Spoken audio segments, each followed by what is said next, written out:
Tidak sampai kepada haram. Itu yang fatwa yang dulu-dulu. Pasal apa? Orang kata ada bahaya, bahayanya tidak ketara. Tapi apabila sudah ketara, itu jadi haram. Itu berbeza antara seorang dengan seorang. Ada orang kita kata ini isap rokok, kau kena bara, itu semua betul lah. Tapi ada orang tu dah berapa puluh tahun, dia isap umur dekat 80 tahun, sekarang sihat, orang afiat, tak ada apa-apa pula dia. Tapi kita bilang apa? Jadi bagi dia tak ada apa-apa. Bagi orang lain mungkin. Ada orang tak boleh tidur, tak isap rokok. Dia kasi isap suatan, dia tidur. Apa nak buat? Dia bilang kau haram isap rokok, tak tidur dia semalam, dia mana kaya? Jadi boleh jadi haram, boleh jadi yang asalnya makruh, boleh jadi wajib. Kalau dia tak boleh buat yang wajib melainkan dengan ini, dia sembahyang tak khusyuk, tapi sebelum sembahyang saat 2 tahun rukuk khusyuk sembahyang, tahu nak buat. Dia tak ada bahaya apa-apa pada dia. Misal, boleh jadi. Jadi ini semua kerana ada kaitannya dengan apa? Ibadah. Dan ada kala harus sajalah, tak ada apa-apa. Bahaya pun tidak pada dia, dia ketagih sangat pun tidak, dia pun tak ada rugi isap rokok free bangkali dia dapat. Misalnya, harus sajalah kita kata.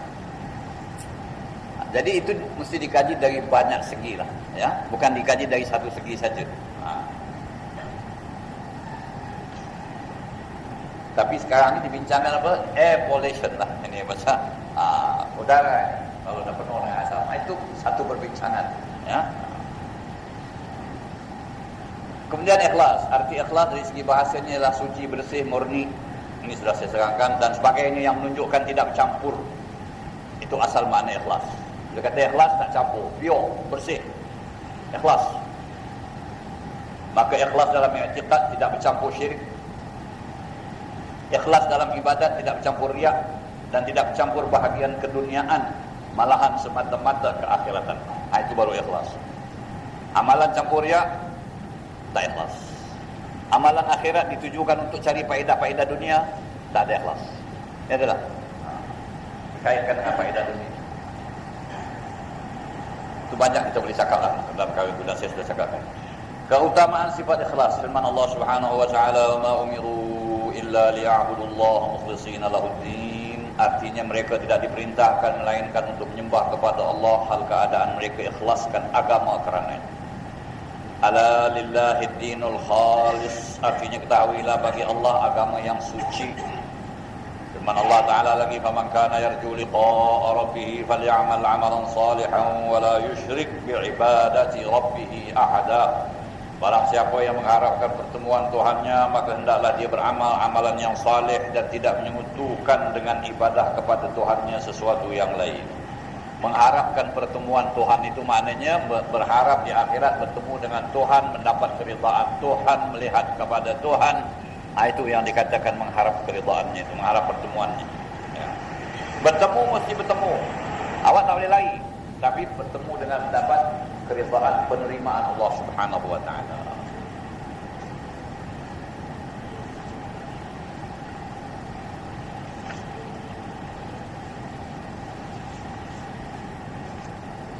Ada yang tinggal lagi berkenaan dengan ikhlas ni atau dah habis sampai sini ya?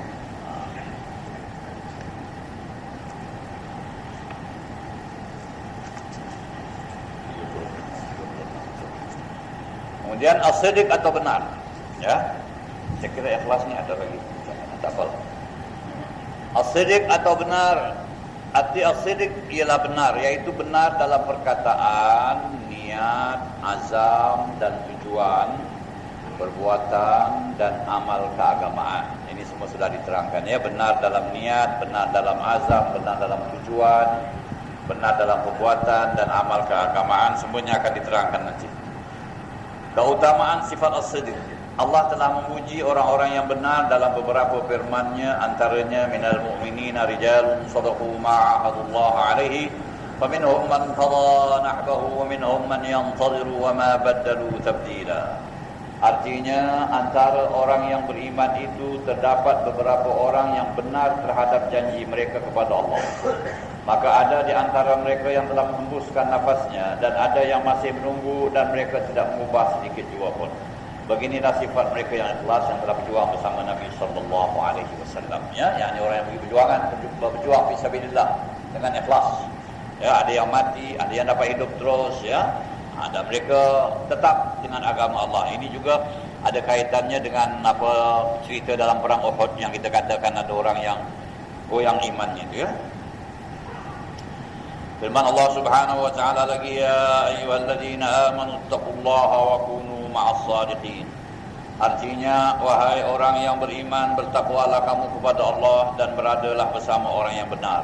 Yakni masuklah dalam kumpulan orang-orang yang benar dalam keimanannya, dalam amalannya. Dan sabda Nabi sallallahu alaihi wasallam, inna as-sidqa yahdi ilal birri wal birru yahdi ilal jannah. Wa inna ar-rajula la yasduqu wa yataharra as-sidqa hatta yuktaba 'inda Allah siddiqan. Wa innal kadhiba yahdi ilal fujur wal fujuru yahdi ilal nar. Wa inna ar-rajula la yakdhibu wa yataharra al-kadhiba hatta yuktaba 'inda Allah kadzaban. Artinya, sesungguhnya benar itu membawa kepada kebajikan. Ini terang, ya, orang yang benar akan dapat pahala lah.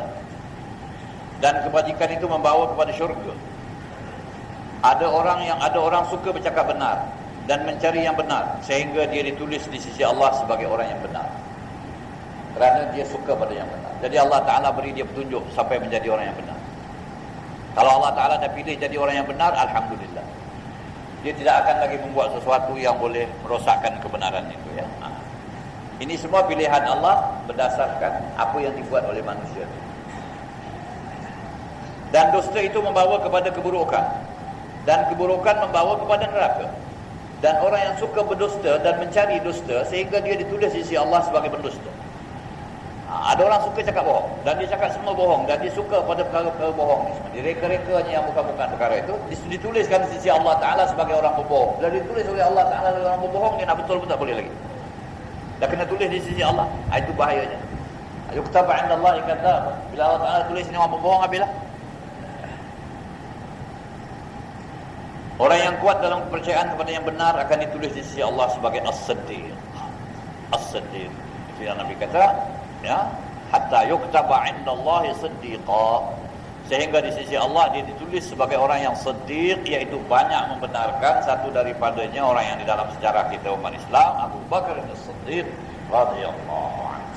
Sifatnya as-siddiq yang banyak membenarkan Nabi sallallahu alaihi wasallam, yang tidak pernah ada persoalan dalam soal i'tiqad dan keyakinannya kepada apa yang dibawa oleh Nabi Muhammad sallallahu alaihi wasallam. Walaupun di saat orang ramai mendustakan Nabi, tapi beliau ini tetap dengan pendiriannya membenarkan Nabi. Iaitu dalam peristiwa Isra dan Mi'raj. Bila Nabi berceritakan tentang Isra dan Mi'raj Nabi, orang-orang yang sudah Islam, sudah beriman itu pun ada persoalannya timbul. Ya, timbul dalam hati keraguan. Bagaimana ini? Sebab ini memang kalau diukur dari segi akal fikiran, tak mungkin. Tetapi Sayyidina Abu Bakar bila diberitahukan hal ini, dia tetap pendiriannya. Dia kata, saya percaya lebih dari itu. Sebab Nabi SAW bila balik dari Isra dan Mi'raj itu hanya menceritakan kepada orang-orang musyrikin Quraisy itu apa yang dialaminya dalam Isra, perjalanan daripada Masjidil Haram ke Masjidil Aqsa. Dan belum diceritakan lagi tentang perjalanan naik dari Masjidil Aqsa ke langit yang tinggi, ke alam yang tinggi. Itu belum cerita lagi. Orang sudah sibuk, orang semua sudah mendustakan, tak ada yang percaya. Sampai diberitahukan kepada Abu Bakar As-Siddiq. Yang beritahu itu pun orang kafir, Abu Jahal. Tujuannya apa? Nak memesongkan iman Abu Bakar As-Siddiq. Sebab orang ini kalau dapat dipesongkan imannya itu, ramai orang nanti akan terus lemahlah imannya.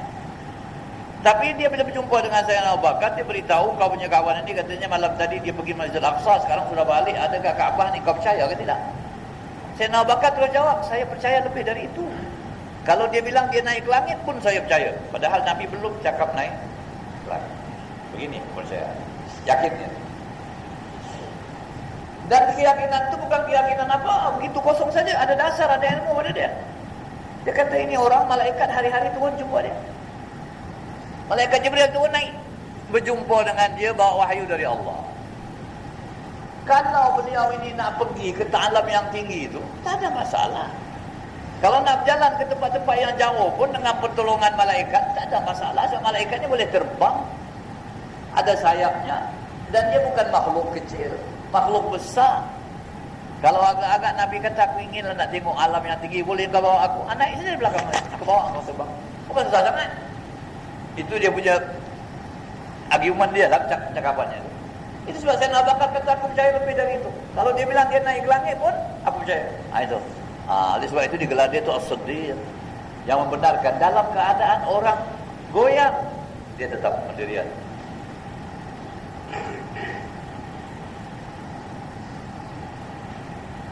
Benar ada beberapa macamnya. Pertama, benar dalam percakapan, sama ada menceritakan perkara yang telah berlaku atau yang sedang berlaku, atau berjanji untuk melakukan sesuatu di masa hadapan.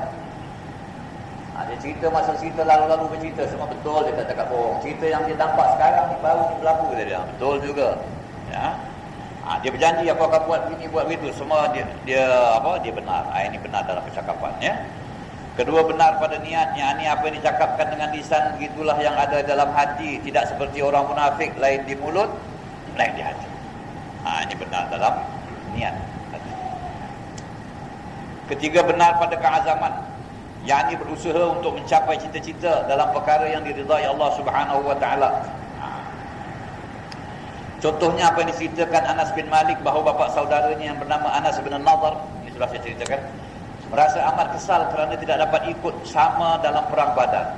Lalu dia berazam untuk ikut sama dalam perang yang berikutnya. Maka berlakulah perang Uhud. Lalu dia pun bersedia keluar. Dia ditemui Sa'ad bin Mu'az. Ada seorang sahabat bertemu dengan dia dan bertanya, "Kemana wahai Aba Amr?" Aba Amr ni gelaran dia lah, Anas bin Nadhr. Jawabnya, "Untuk mencium bau syurga di arah Uhud," katanya. Mencium bau syurga di arah Uhud. Maka dia terus berjuang hingga gugur syahid. Maka turunlah ayat rijalun sadaqu ma'ahadullah alaihi, iaitu ayat yang mula-mula tadi. Dalam benar, sifat benar, rijalun sadaqu ma'ahadullah alaihi. Itu maknanya apa? Beberapa orang yang benar atas apa yang dijanjikannya terhadap Allah. Jadi dia berjuang kerana Allah semata-mata.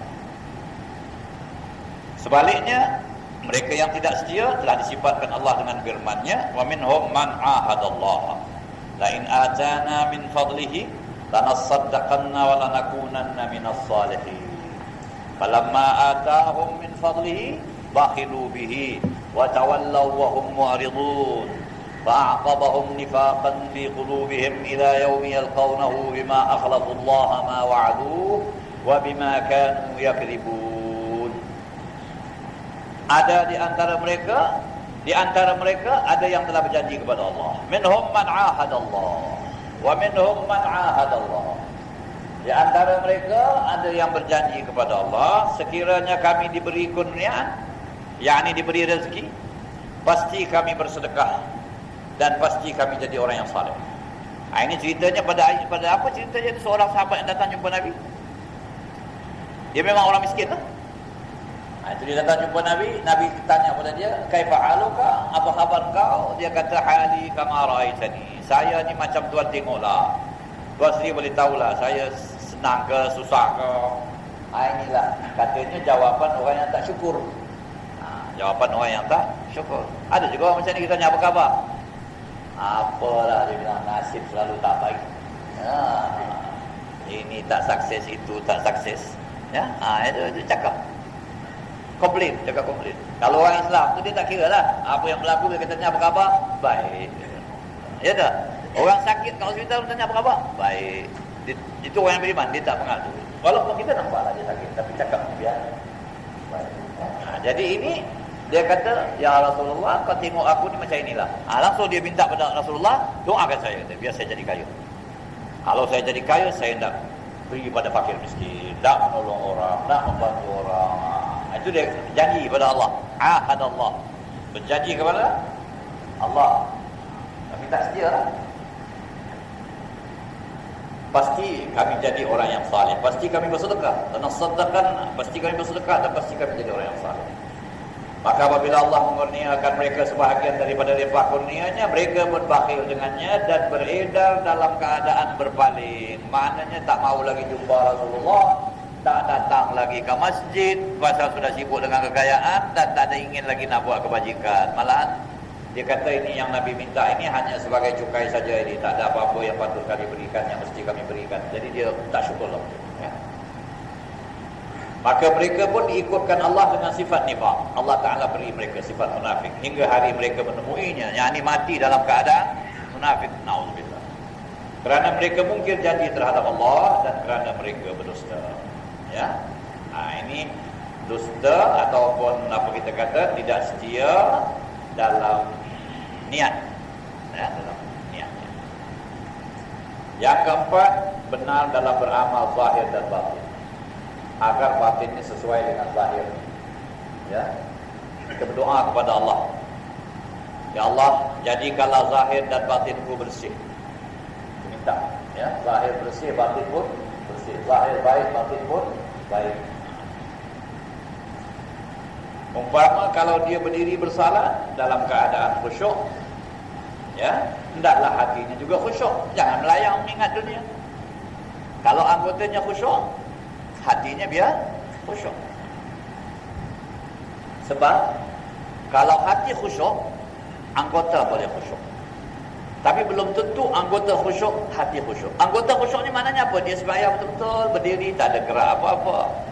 Tangan diletakkannya sempurna. Bila dia rukuk dengan sempurna, bangun dengan sempurna, cantik dia punya bentuk sembahyang. Tapi hati melayang. Tak gunalah. Zahir saja yang khusyuk, batin tak khusyuk. Jadi batin mesti khusyuk, biar dua-dua. Tapi bolehkah batin khusyuk, zahir tak khusyuk? Boleh juga. Hati dia ingat pada Allah, tapi badan dia tu masa rukuk sujud tu nampak tak sempurna, tapi dia sembahyang khusyuk. Cuma kebanyakannya bila anggota tak khusyuk, hati tak khusyuk. Nah, bila hati tak khusyuk, anggota tak khusyuk. Sebab ini ada hadis Nabi SAW dalam perkara. Nabi kata, Nabi lihat satu orang sembahyang banyak goyangnya, tak tentu arah keadaan sembahyangnya. Nabi kata kalaulah hati orang ni khusyuk sama anggota. Jadi kalau hati khusyuk, anggota khusyuk.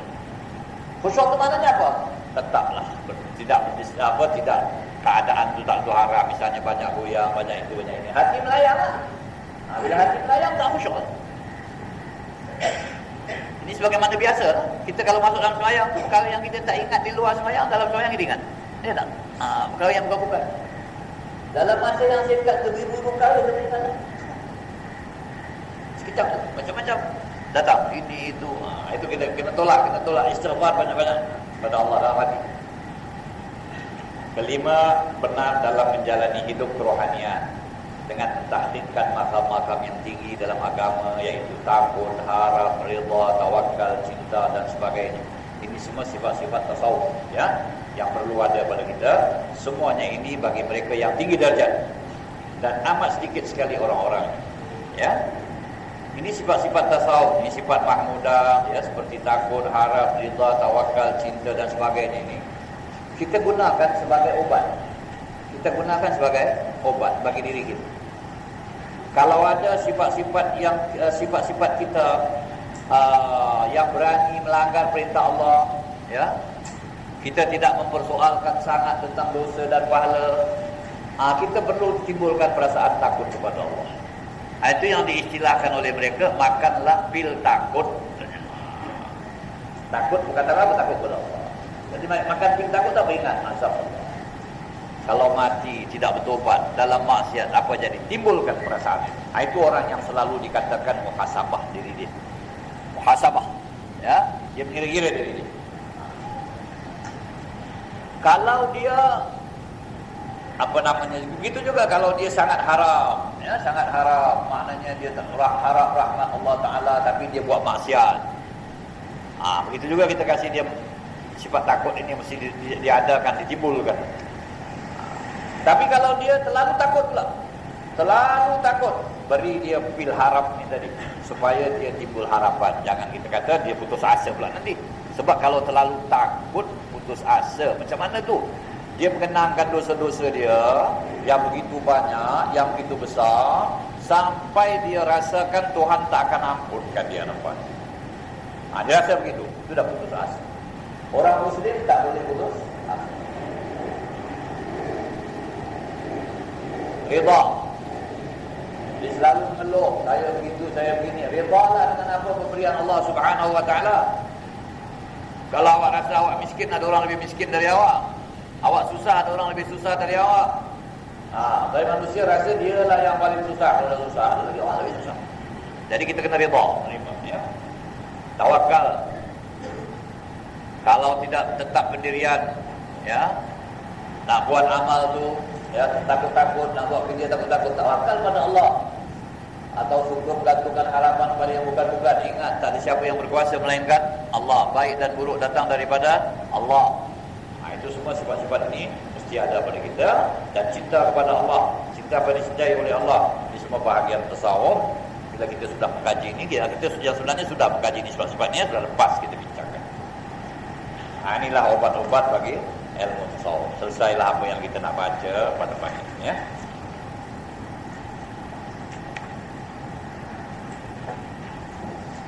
Sekarang kita masuk pada bahagian fikih yang saya dah terangkan dia punya. Saya dah tuliskan dia punya apa? Nota tu ada. Yang satu line, satu muka surat. Dua muka surat, satu line.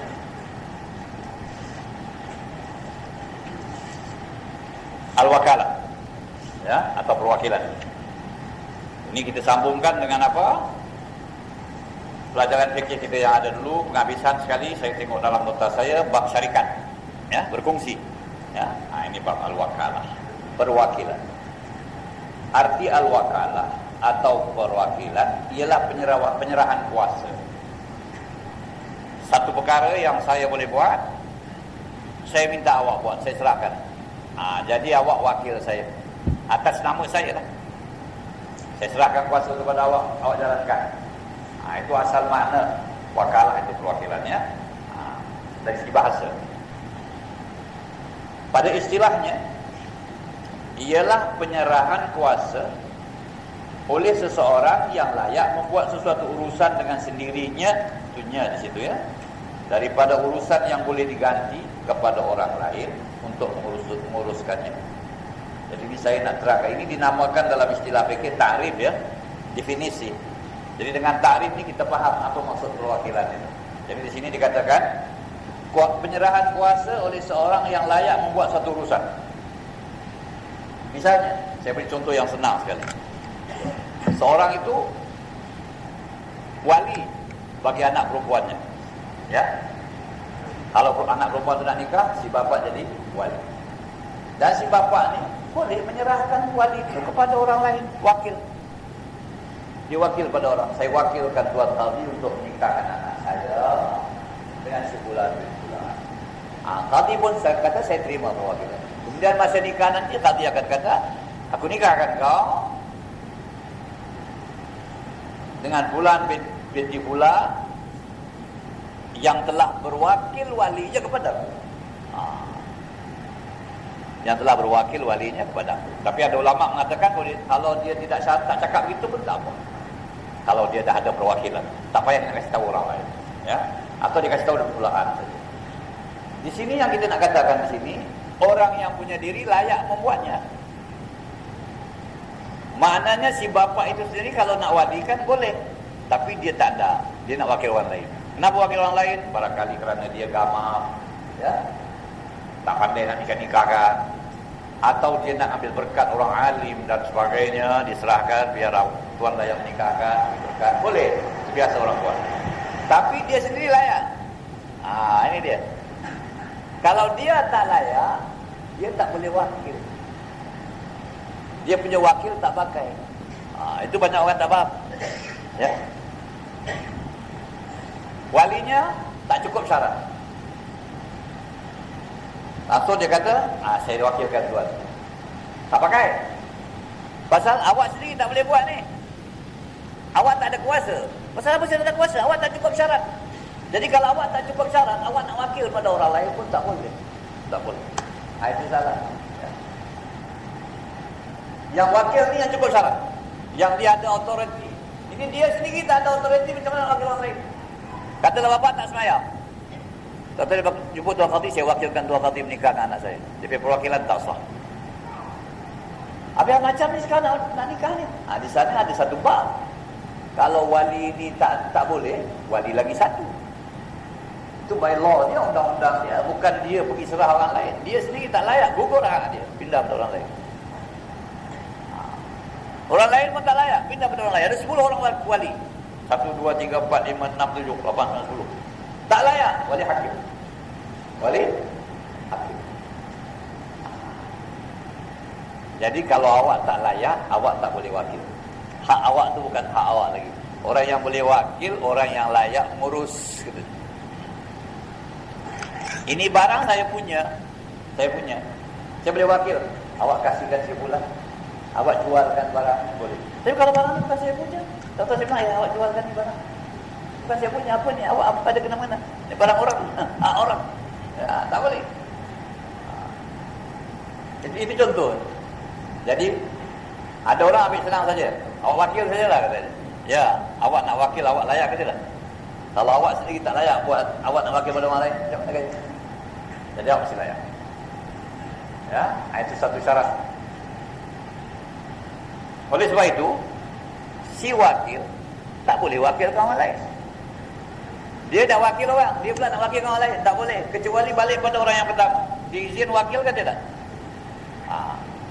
Dia boleh kata, saya wakilkan awak untuk mewakilkan orang siapa-siapa yang awak suka. Itu boleh. Oleh sebab itu kalau kita badal haji, kita wakil tu. Saya wakilkan tuan menghajikan orang saya bini. Kalau dia kata saya wakilkan tuan, orang ini mesti buat sendiri. Tak boleh wakil orang, tak boleh pula dia pergi sana dia cari orang. Kau buatkan ini, tak boleh. Habis kalau dia kata dia tahu dia tak buat, dia kasih tahu saya bukan saya yang buat, atau orang lain. Jadi dia punya sirah tu lain. Saya wakilkan awak untuk mewakilkan siapa-siapa sahaja untuk buat haji bagi sebulan-bulan. Atau saya wakilkan awak membuatnya dan saya mengizinkan awak mewakilkan kepada orang lain. Dia dua-dua boleh. Dia nak buat sendiri boleh, dia wakil orang lain boleh. Sebab dah dapat izin daripada yang punya hak. Itu cara perwakilan. Sebab itu di sini dikatakan takrifnya penyerahan kuasa oleh seseorang yang layak membuat sesuatu urusan dengan sendirinya. Satu, daripada urusan yang boleh diganti. Kalau urusan tak boleh diganti, tak boleh. Apa urusan tak boleh diganti? Awak sembahyang, saya wakil dengan awak sembahyangkan Jumaat saya hari ini. Saya dah dapat pergi. Saya wakil dengan awak. Awak sembahyang kalau Zuhur untuk saya. Ini tak boleh wakil-wakil punya. Ibadah sembahyang tak boleh wakil, tak boleh apa. Tak ada siapa yang boleh buat untuk siapa. Ini semua masing-masing buat atas diri sendiri. Ibadah-ibadah semua tak ada wakil, kecuali ibadah yang memang sudah dibenarkan untuk wakil. Bila ada hal yang berlaku seperti haji, boleh. Seperti korban, boleh. Ada sebab korban kalau tak ada wakil tak boleh. Awak nak nyembelihkan untuk orang yang tak pernah kasih tahu pada awak, tak pernah wakil, Allah kata saya sembelihkan korban sebulan berbulan. Dia pun tak tahu lagi. Tak boleh, tak ada wakil. Semua ada niat ni. Semua ada niat. Niat itu hanya berlaku bila ada perwakilan. Awak nak niatkan untuk orang lain. Orang tu tak pernah wakil pada awak. Sebenarnya awak nak niat atas nama dia. Jadi serahkan kepada orang lain untuk menguruskannya. Jadi di sini kita ambil kesimpulan dua perkara, iaitu benda yang nak diwakilkan mesti perkara yang boleh diwakilkan, dan orang yang mewakilkan itu mesti dia sendiri layak buat perkara itu. Kalau dia sendiri tak layak, dia tidak boleh wakil kepada orang lain. Baik, ini bakal timbul lagi. Macam mana sekarang ni orang menikah-nikahkan anak ni semua, ya? Wakil-wakil kadang-kadang dia sendiri, ya? Dia datang dalam majlis nikahkan. Padahal dia tu background dia semua tak betul. Bila tengah hari nak nikah ke malam nak nikah, dia pakailah songkok. Kalau tidak seumur hidup tak pernah kena songkok misalnya kan. Ini orang kata kalau nikah nak pakai songkok, dia pakailah songkok. Ya. Mana songkok dia pakai pun tak betul lagi. Tak pernah semayang, maghrib tak semayang, isyak tak semayang. Tak kena semayang. Tapi tuan kami terpaksa panggil dia, mana wali yang datang tadi. Tak layak jadi wali. Habis diwakilkan tuan kami. Tak layak.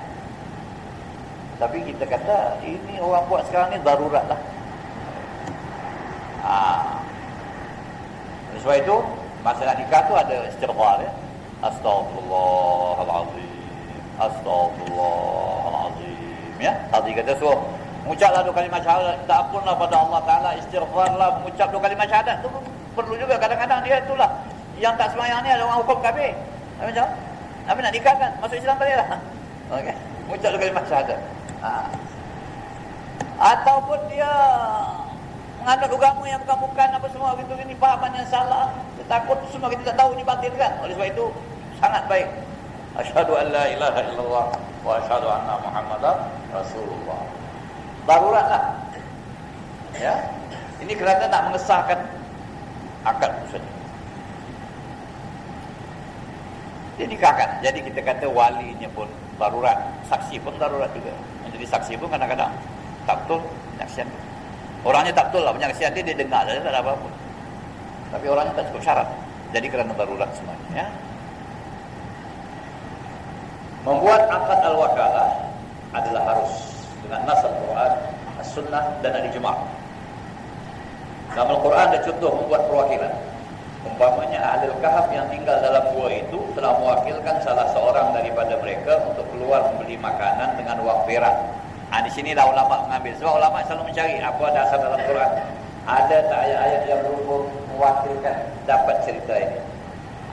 Sebagaimana firman Allah menceritakan hal mereka, tab'atsu ahadakum biwarithikum hadhihi ila al-Madinah falyanzur ayyuha azka ta'aman falyatikum birizqin minhu. Kemudian lepas itu ada wal yatalattaf wa la yush'iranna bikum ahada. Ya, ayat Quran wal yatalattaf itu kan dalam Quran tulis merah ya. Wal yatalattaf katanya itulah tengah-tengah Al-Quran. Dari hujung sampai ke tengah itu dah separuh Quran. Sampai ke separuh yang lain. Wal yatalattaf ya. Artinya hantarkanlah seorang daripada kamu membawa wang perak ke bandar untuk melihat mana makanan yang terbaik dan membawa balik kepada kamu sedikit rezeki daripadanya. Wal yatalattaf, taklah dia perlahan-lahan, jangan sibuk-sibuk lalu tengok belah-belah jalan, jangan sampai orang sadar. Wal yatalattaf, jaga-jagalah jalan tu. Wala yus'iranna bikum ahada, jangan ada siapa yang sedarkan kamu. Ini kita bawa cerita sikit saja. Ini ahli kahf ini 8 orang dia. Tapi pun tidak ada setengah mengatakan bilangan mereka itu tidak diketahui, hanya Allah yang tahu. Tapi ada dalam Quran disebut yaquluna sab'atun wa thaminuhum kalbuhum, 7 orang dengan anjing satu ekor. Ini pemuda. Al-Kahf ni pemuda. Innahum fityatun amanu bi rabbihim wa zidnahum huda wa rabatna ala qulubihim faqalu rabbuna Allah. Innahum fityatun qalu rabbuna rabbus samawati wal ardh. Innahum fityatun, mereka itu pemuda. Innahum fityatun amanu bi rabbihim, mereka beriman kepada Tuhan mereka. Wazidnahum huda, dan kami tambah hidayah pada mereka. Idqamu, ketika mereka bangun menghadap pada raja. Ini raja pada masa itu raja yang zalim. Raja itu menyembah selain daripada Allah. Dan fityatun aman, ini pemuda-pemuda yang beriman ini tidak mau mengikut perintah raja suruh menyembah sesuatu selain daripada Allah. Idqamu faqalu rabbuna rabbus samawati wal ardh. Mereka berdiri di hadapan raja, mereka kata Tuhan kami, Tuhan 7 utara langit dan bumi. Tak ada Tuhan melainkan Allah. Itulah raja menghukum mereka, nak menghukum mereka, nak menyiksa mereka. Mereka sempat lari, meninggalkan negeri itu, langsung masuk sebuah gua, membawa anjing mereka seekor bersama-sama mereka. Mereka 7 orang. Ikut cerita. Ada kata sayaquluna thalathatun rabi'uhum kalbuhum wa yaquluna khamsatun sadisuhum kalbuhum rajman bil ghaib wa yaquluna sab'atun wa thaminuhum kalbuhum qur rabbi a'lamu bi'iddatihim ma ya'lamuhum illa qalil fala tumari fihim illa mira'an zahira wala tastafti fihim minhum ahada. Ada orang kata mereka 3 sama anjing 4. Dan ada yang kata mereka 5 sama anjing 6. Dan ada yang kata mereka 7 sama anjing 8. Katakan ya Muhammad, Allah saja yang tahu bilangan mereka. Qul Rabbi a'lamu bi'iddatihim. Tuhanku yang tahu. Jangan cakap-cakap sembarang tentang mereka. Inilah mereka ini lari masuk sebuah gua. Anjing pun ikut sama. Bila masuk saja mereka dalam gua itu, mereka rasa penat, tidur. Tidur terus. 300 campur 9 tahun. Walabithu fi kahfihim 300 sinina wazdadu 9. Mereka duduk dalam gua mereka dalam keadaan tidur. 300 tahun campur 9. Itu di situ ada hikmat perkataan 300 tahun campur 9. Yani kalau dikira 300 tahun tahun apa solar, tahun matahari, bulan ini orang putih, Januari, Februari, Mac tahun itu, Desember semua kan? Itu tahun, kalau bilangan tahun itu 300 tahun. Kalau bilangan tahun Islam, tahun ini bulan 9. Jadi 300 campur 9. Ayat itu katanya mukjizat itu. Allah tak kata 309 tahun. Sebab kalau dikatakan 309 tahun, orang akan bertanya, tahun apa? Tapi dikata situ 300 campur 9. Dua-dua tahun ada. Yang 300 tahun solar, yang 309 tahun lona. Tahun ikut perjalanan matahari dan ikut perjalanan bulan. Lepas 300 tahun ni mereka bangun, macam bangun tidur. Janggut panjang. Wah, mereka kata kita punya muka ni berubah. Berapa lama kita tidur? Ada yang kata yauman au ba'da yaum, 1 hari atau setengah hari. Mereka sendiri tak tahu. Ya. Dah berubah. Makanan dah yang dibawa habis. Rosak. Anjing tu keras kat depan. Mati. Kan tulang. Mereka bangun balik. Makanan tak ada. Mereka ada bawa duit perak. Itu fa'atu biwarithikum, warit duit perak. Jadi ketua mereka kata, pergilah kamu sebahagian kamu ke bandar. Fa'atu ahadakum biwarithikum hadhihi ilal Madinah. Antarlah seseorang daripada kamu dengan duit perak ini pergi ke bandar. Itulah perwakilan. Diambil makna perwakilan di situ. Seorang mewakilkan, ramai-ramai mewakilkan seorang pergi beli atas nama kita. Falyanzur ayyuha azka ta'aman. Mana makanan yang baik-baik, bawalah. Tapi dia wala talattaf, itu perlahan ya, jangan pasal kita ni orang buruan, kalau polis nampak apa yang dikejar ni kita balik tangkap ni makanan tak ada, kita pergi cari makanan. Satu orang saja pergi bawa ni duit. Dia pun pelan-pelan pergilah. Ini ceritanya timbul balik. Semula lepas 309 tahun timbul cerita. Dia keluar ni dengan jambut apa semua. Orang 300 tahun dulu punya orang keluar ni. Ya. Jadi dia keluar di bandar, dekat orang jualan, semua orang dah tengok. Ini orang dari mana datang? Lain orang ini. Jadi dia pun tak kisahlah, dia fikir macam biasa. Dia serahkan nak beli barang tu, duit tu. Orang tengok ini duit kita tak pakai lagi. 300 tahun beli duit. Duit perak 300 tahun dulu. Orang pun dah sibuk-sibuk, dia pun dah takut. Dia lihat talattaf tadi semua pelan, cakap orang semua sudah sibuk. Ini satu orang daripada satu. Tertangkap dia. Tetapi kebetulan 300 lepas 300 tahun tu pemerintahnya pemerintah Islam. Rajanya raja sudah Islam mengikut salah seorang nabi di masa mereka. Ini cerita kira-kira 3000 tahun atau 4000 tahun sebelum Nabi Muhammad sallallahu alaihi wasallam. Cerita Ahlul Kahf. Ya. Ini dalam Quran. Sampai namakan surat itu surat Al-Kahf.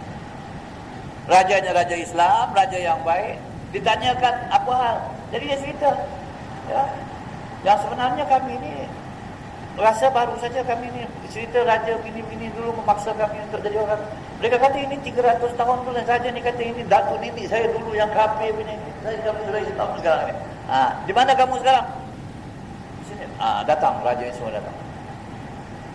Cerita lebih lanjut diceritakan oleh ketua mereka. Habis saja mereka menceritakan, jatuh semua, mati betul. masjid, dia kata raja. Itulah raja kata, "Natakhiranna 'alaihim masjidah." Saya jadikan masjid tempat ini. Jadikan tempat ibadah. Tapi katanya raja terdapat mimpi tidak dibenarkan. Dan perkara ini sekarang dalam dunia ini semua cerita dalam dunia, tapi tak diketahui di mana tempat yang sebenarnya. Walaupun ada orang kata di Palestin ya, kalau orang pergi Palestin dia kata masuk itu gua Ahlul Kahf, Allah Allah. Jadi inilah orang ulama fikih mengambil ini boleh jadi dalil bagi apa? Wakilkan seseorang. Itu dia.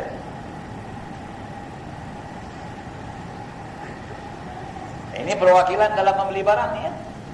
Beli barang. Dan ada pula perwakilan pada menyelesaikan urusan pernikahan. Umpamanya firman Allah Subhanahu wa taala, "Fab'athu hakaman min ahlihi wa hakaman min ahliha." Artinya, lantiklah seorang hakam daripada keluarga suami dan seorang hakam daripada keluarga isteri. Ya.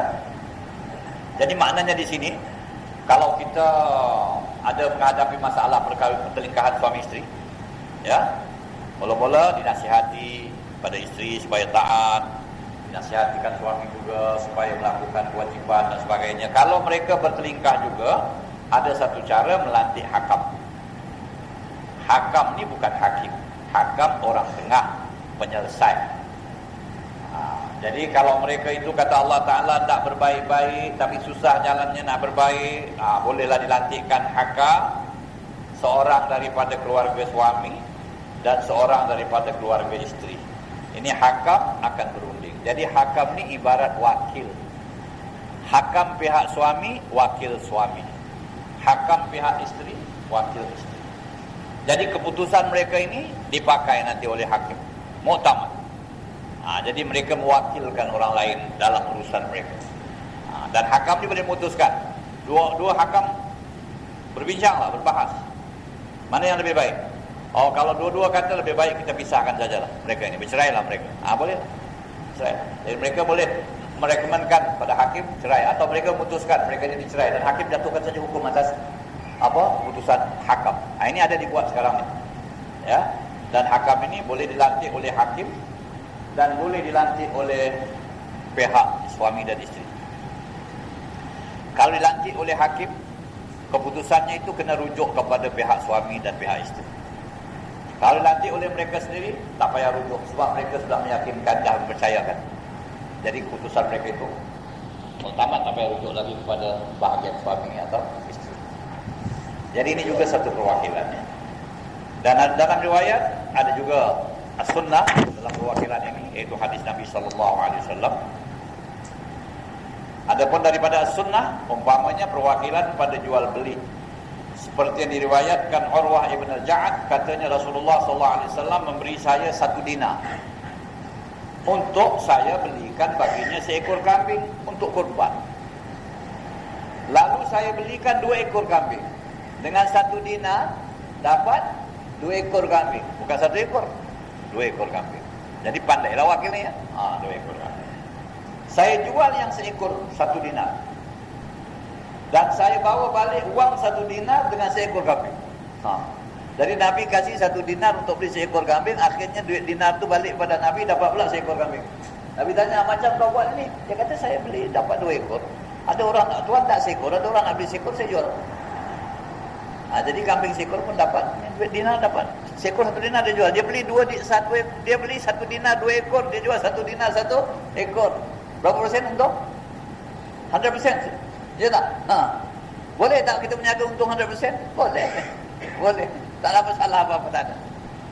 Asal saja barang tu bukan barang riba lah. Kalau barang riba ada syarat. Bukan. Barang riba apa? Makanan, emas dan perak. Tapi kalau kambing ini semua, jual kambing dengan dinar itu dua-dua barang riba, tapi lain-lain apa? Lain jenis. Kambing dengan emas tak sama. Tapi kalau emas sama emas boleh? Tak boleh. Itu ada peraturannya. Jadi Nabi tak kata salah. Nabi terima. Allah Ta'ala berkati kamu, kata Nabi, dalam perniagaan kamu. Setelah doa kamu tu, katanya orang ini kalau dia jual bahan tanah pun laku. Dia ambil tanah, dia jual doa Nabi. Dengan berkat doa Nabi SAW. Jadi ini Nabi wakil, kan, ya. Ini dikatakan perwakilan. Lalu kita baca, lalu saya belikannya dengan 2 ekor kambing. Saya jual yang seekor 1 dinar dan saya bawa balik uang 1 dinar dengan seekor kambing. Maka baginda berdoakannya dengan keberkatan. Maka kata sahabat beliau, kata sahabat, ya, koma saja. Beliau ini kalau menjual bahan tanah pun itu pun salah sebabnya. Bahan tanah. Saya dalam bahasa Arab bahan jual tanah, saya terpaksa tambah bahan. Pasal apa? Nanti kalau jual tanah, orang pikir jual tanah memang laku kan sekarang jual tanah rumah betul kan. Nah, ini maknanya tanah tu diambilnya dijualnya itu pun dapat dia punya apa? Berkatnya, dibeli orang.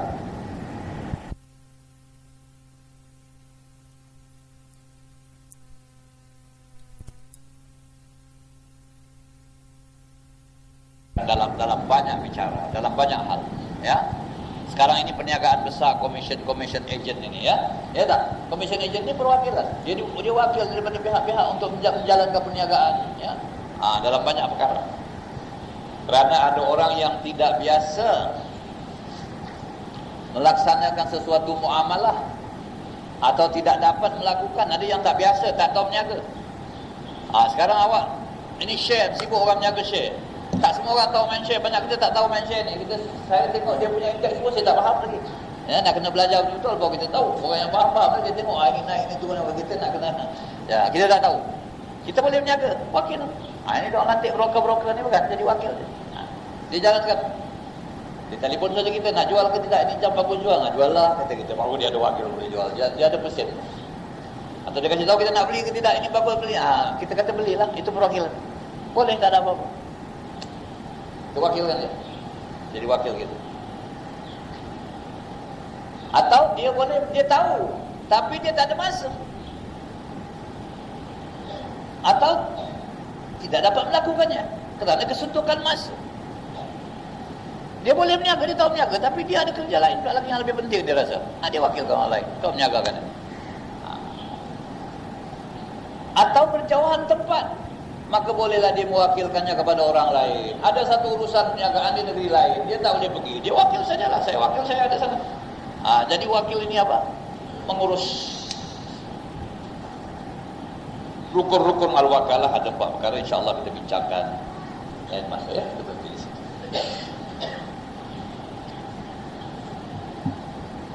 Dan saya dalam bahagian ini saya akan pergi dengan cepat, ya. Tak ada muamalah, ada beberapa perkara lagi. Kemudian kita sambung, sama ada kita sambung faraid atau sambung pernikahan. Saya tengok nanti mana yang lebih penting, ya. Ini ada lagi beberapa masalah, beberapa perkara yang perlu kita bincangkan dalam muamalah.